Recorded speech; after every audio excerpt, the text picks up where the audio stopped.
Chapter 10 topic electrolysis. Electrolysis process of industrial importance या फिर application of this process electrolysis.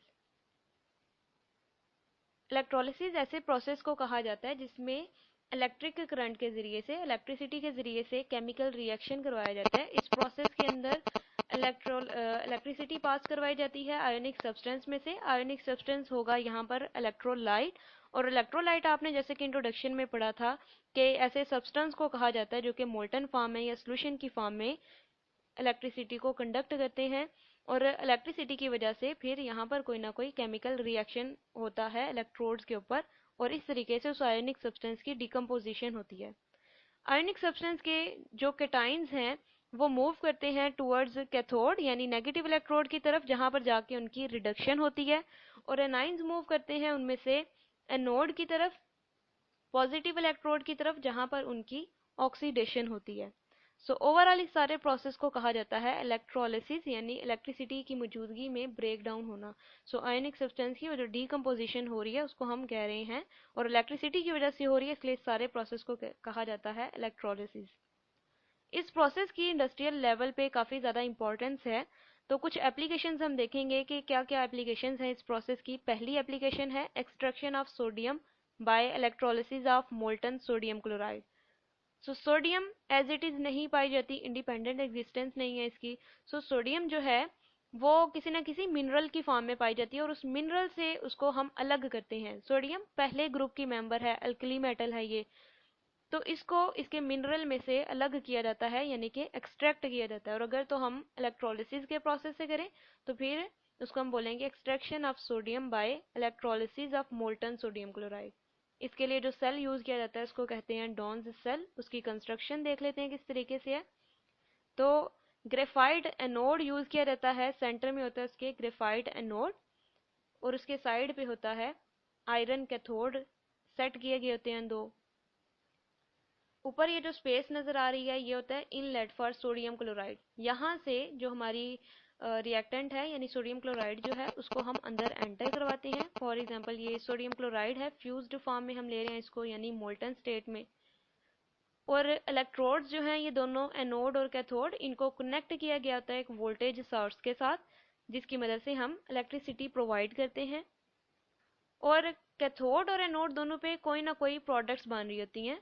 उन products को separate रखने के लिए कि वे एक दूसरे के साथ मिक्स ना हो, पार्टीशंस यूज की जाती हैं। और ये पार्टीशंस स्टील की या फिर आयरन की बनी होती हैं। फ्यूज्ड सोडियम क्लोराइड जब इलेक्ट्रिसिटी प्रोवाइड करने पर उसमें से जो पॉजिटिव और नेगेटिव आइंस हैं वो अपने रिस्पेक्टिव इलेक्ट्रोड्स की तरफ मूव करना शुरू कर देते हैं। यानी जब हम पोटेंशियल अप्लाई करें, इलेक्ट्रिक करंट अप्लाई करते हैं, तो जो पॉजिटिव आइंस हैं यानी sodium ions, they will move towards the cathode यानी कि नेगेटिव इलेक्ट्रोड की तरफ। और जो इसमें से नेगेटिव आइन है यानी क्लोराइड आइन, they will move towards the anode. Anode की तरफ जब ये क्लोराइड आइन जाते हैं तो वहां पर जाकर ये इलेक्ट्रॉन लूज करते हैं, यानी अपना इलेक्ट्रॉन एनोड की तरफ ये लूज करेंगे। So loss of electron is called as oxidation. तो केमिकल इक्वेशन में इसको इस तरह से रिप्रेजेंट करेंगे, क्लोराइड आइन, इलेक्ट्रॉन उसने लूज किया और पीछे रह गया क्लोरीन एटम, यानी कि क्लोराइड आइन पे वो जो नेगेटिव साइन था अब वो खत्म हो गया है, अब ये डिस्चार्ज हो गया है एज क्लोरीन एटम। इस तरह से, इस तरह के और भी बहुत से क्लोरीन एटम्स इस एनोड कंपार्टमेंट में बन रहे होते हैं। वो आपस में कंबाइन होकर क्लोरीन गैस बनाना शुरू कर देते हैं यहाँ पे। अब एनोड पे वो जो क्लोरीन गैस बन रही होती है उसको कलेक्ट करने के लिए इसके ऊपर सेट किया गया होता है हुड या डोम भी इसको हम कहते हैं, जहाँ पर ये जो क्लोरीन गैस के मॉलिक्यूल्स बन रहे होते हैं उनको कलेक्ट किया जाता है।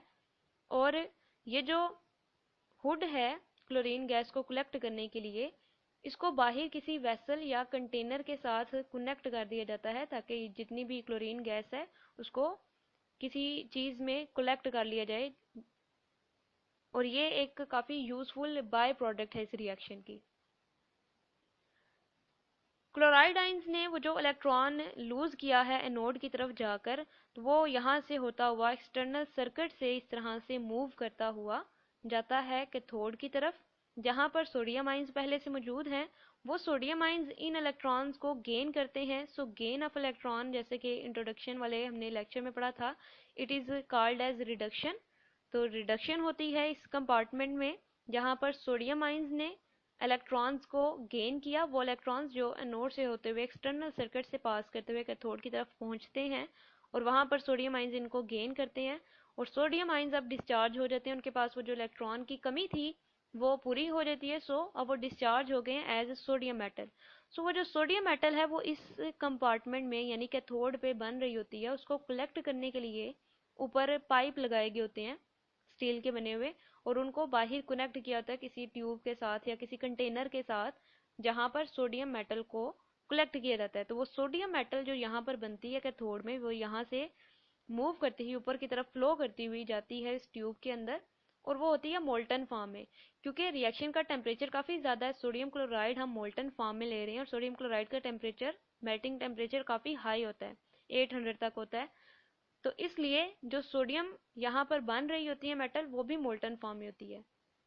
तो उसको इस तरीके से कलेक्ट कर लिया जाता है। ओवरऑल इस सारे रिएक्शन को हम इस इक्वेशन के जरिए से रिप्रेजेंट कर सकते हैं कि फ्यूज्ड सोडियम क्लोराइड में से वो जो सोडियम आइंस और क्लोराइड आइंस थे वो किस तरह से आपस में रिएक्ट करते हुए क्लोराइड आइंस ने जो इलेक्ट्रॉन दिए थे उनको एक्चुअली गेन कर रहे होते हैं सोडियम आइंस और सोडियम आइंस डिस्चार्ज हो रहे होते हैं एज ए सोडियम मेटल और क्लोराइड आइंस क्लोरीन गैस की फॉर्म में कन्वर्ट हो रहे होते हैं। तो इस सारे रिएक्शन से हमें दो प्रोडक्ट मिलते हैं, एक तो सोडियम मेटल और सेकंड प्रोडक्ट यहाँ पर मिल रही होती है क्लोरीन गैस। सेकंड एप्लीकेशन है इसकी extraction of magnesium and calcium. तो जिस तरीके से हमने सोडियम को एक्सट्रैक्ट किया है इन्हीं तरीकों से हम मैग्नीशियम और कैल्शियम जो कि सेकंड ग्रुप की मेंबर हैं, अल्कलाइन अर्थ मेटल्स हैं, ये इनको हम कलेक्ट करते हैं, एक्सट्रैक्ट करते हैं इन्हीं तरीकों से। इसके लिए भी हम इनके साल्ट यूज करते हैं। मोल्टन फॉर्म में हम लेंगे मैग्नीशियम क्लोराइड और कैल्शियम क्लोराइड, उनकी इलेक्ट्रोलिसिस करवा के उनमें से मैग्नीशियम और कैल्शियम को अलग करना। तो यहाँ पर हम एक को ही डिस्कस कर लेंगे और सिर्फ उनकी केमिकल इक्वेशंस डिस्कस करेंगे। बाकी रिएक्शंस उनके जो सारा प्रोसेस है वो इसी तरीके से होगा जैसे कि हमने पहले वाली एप्लीकेशन पढ़ी, बस थोड़ा बहुत डिफरेंस होता है उसमें। अगर मैग्नीशियम क्लोराइड को डिस्कस करें तो पहला स्टेप जैसे कि इसके अंदर होगा आयोनाइजेशन। तो आयोनाइजेशन जब इसकी होगी, क्योंकि ये दोनों ही मेटल्स सेकेंड ग्रुप की मेंबर हैं, सो इनके ऊपर +2 चार्ज आ सकता है, यानी ये ज़्यादा से ज़्यादा 2 इलेक्ट्रॉन लूज कर सकते हैं मैक्सिमम। तो मैग्नीशियम क्लोराइड आयनाइज होगी एज मैग्नीशियम +2 और 2 क्लोराइड आइंस यहाँ से निकलेंगे। फिर हम देखेंगे कि एनोड के ऊपर और कैथोड के ऊपर क्या हाफ रिएक्शंस हो रहे हैं। पहले देख लेते हैं कैथोड पे क्या रिएक्शन होगा। तो कैथोड क्योंकि नेगेटिवली चार्ज होता है तो इसकी तरफ मूव करेंगे पॉजिटिव आइंस, यानी कि मैग्नीशियम आइंस मूव करेंगे और वहां पर जाके इलेक्ट्रॉन गेन करेंगे वो। So gain of electron is called reduction. तो जब इलेक्ट्रॉन वो गेन करेंगे, +2 चार्ज है यानी 2 इलेक्ट्रॉन्स की कमी है तो 2 इलेक्ट्रॉन वहां पर जाके वो लेंगे। तो इस तरीके से मैग्नीशियम मेटल की फॉर्म में वहां पर डिस्चार्ज होना शुरू हो जाएंगे। सेकंड है इसमें ऑक्सीडेशन जो कि एनोड पे होगी। एनोड की तरफ मूव करेंगे क्लोराइड आइंस, क्लोराइड आइंस वहां पर जाके इलेक्ट्रॉन लूज करेंगे, वही पीछे वाला रिएक्शन ही। क्लोरीन एटम्स बनते हैं और वो क्लोरीन एटम्स फिर कंबाइन होकर क्लोरीन गैस बनाना शुरू कर देते हैं। ओवरऑल सारे रिएक्शन को हम रिप्रेजेंट कर सकते हैं दोनों हाफ रिएक्शंस को ऐड करके कि जो मैग्नीशियम आइंस हैं और जो क्लोराइड आइंस हैं, क्लोराइड आइंस देते हैं इलेक्ट्रॉन जिनको गेन करती है मैग्नीशियम आइंस और मैग्नीशियम मेटल बनने की यहाँ पर और साथ में क्लोरीन गैस बनती है।